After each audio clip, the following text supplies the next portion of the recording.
Hello, everyone. Welcome to this week's Mortgage Minute. Jeff is right.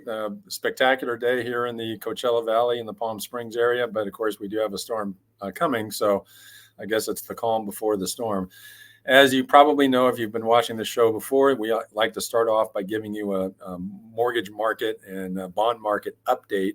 So let's get right into that. As we always do, we start with giving you a glimpse here of our rate grid on our website. Now, this is a grid that gives you what I call mortgage pricing indications, because these rates that you're seeing here are all based on certain parameters, but it gives you a general idea of where the market is. And when you look at this, I think what kind of comes to mind is stability. We've sort of entered into a pretty stable range in terms of mortgage rates. As you can see here, we're still looking at rates in the about mid sixes. As low as 6 3/8 on a conforming 30-year fixed. FHA VA still under 6. You can see at the top of the grid the 2-1 buy downs and 3-2-1 buy downs start with note rates at 6.5. So you're looking at first year rates of 3.5 or 4.5 depending. So I think that's good news that we have a relatively stable market in terms of interest rates. Again, as I've said before, I think everyone should settle into this level. I think we're going to be at these levels for a while. We're hoping for some improvement later in this year, which we'll touch on a little bit in a moment.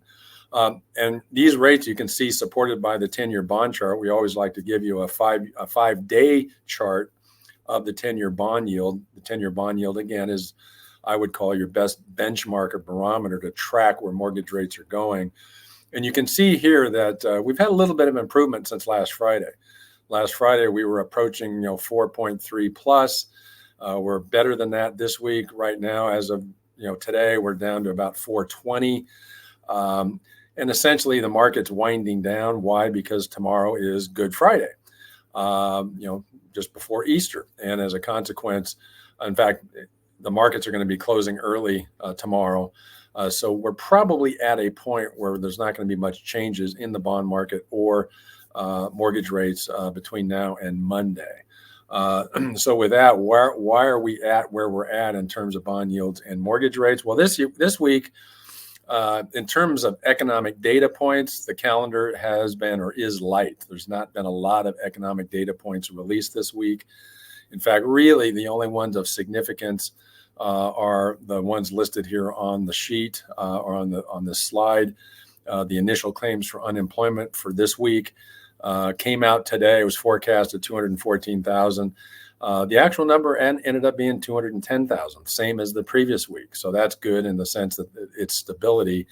You'd like to see if that was increasing, then that might have put a little bit of positive pressure on bond yields. But again, it came out same as last week. So as a result, the bond market really didn't react to this number. The next significant data point doesn't come out till tomorrow. That's the Personal Consumption Expenditures Index, or PCE. Reminder, that's actually the Fed's favorite inflation data point. It excludes food and energy. And you can see here on the screen that the PCE year-over-year forecast is for it to be 2.5%. Previous month, it was 2.4. And then the core PCE, the year-over-year forecast, 2.8, expected to be unchanged from the previous month. So if these forecasts prove to be the case tomorrow when these actual numbers are released, I think that should be generally positive for the bond market as well as the mortgage market. And of course, keep in mind when these data points tomorrow are released, we've got a shortened day in terms of the markets because of Good Friday.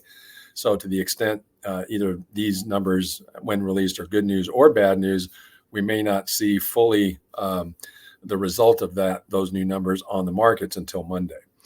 Probably the most important thing on the calendar for this week is tomorrow, and it's Chairman Powell, Chairman of the Federal Reserve. He will be speaking on monetary policy at a monetary policy conference. So as you know, I've talked about it before, the markets are always on the edge of their seat when Powell speaks. And so he's going to be speaking about the Fed's monetary policy plans going forward. That sometimes can be a market mover, either to the positive or the negative. So we'll have to see how what occurs in that regard. It's going to be at 8:30. It starts at 8:30 a.m. Pacific Standard Time, that's already 11:30 a.m. Eastern Time, and by noontime Eastern Time, the markets are going to be closing. So again, Powell's comments, whether the market's going to be reacting favorably to those or negatively to those, we probably won't see the full brunt of that until Monday. But again, the Fed chairman's comments are certainly going to be are anticipated, and again, the markets are going to be on the edge of their seat to see what happens. The going, expectation is the Fed starting to lower the Fed funds rate still in June is looked at as the first month that may occur. There's some folks thinking, why is that happening? Because the economy seems to be still strong, the stock market's strong. Maybe there is not a need to lower rates yet. So we'll see what Powell says tomorrow. That's going to be very interesting. So there's your mortgage market and bond market update. Rates are hanging in there. Again, if you're on the sidelines, I would encourage you to get off the sidelines, embrace where we're at in terms of rates. We're hoping for a little bit more improvement, but I don't think it's worth your while if you're going to be a home buyer to continue to sit on the sidelines and wait for lower rates. I think that could be a long wait, at least to the extent you're looking for a big drop in interest rates. I don't see that happening anytime soon.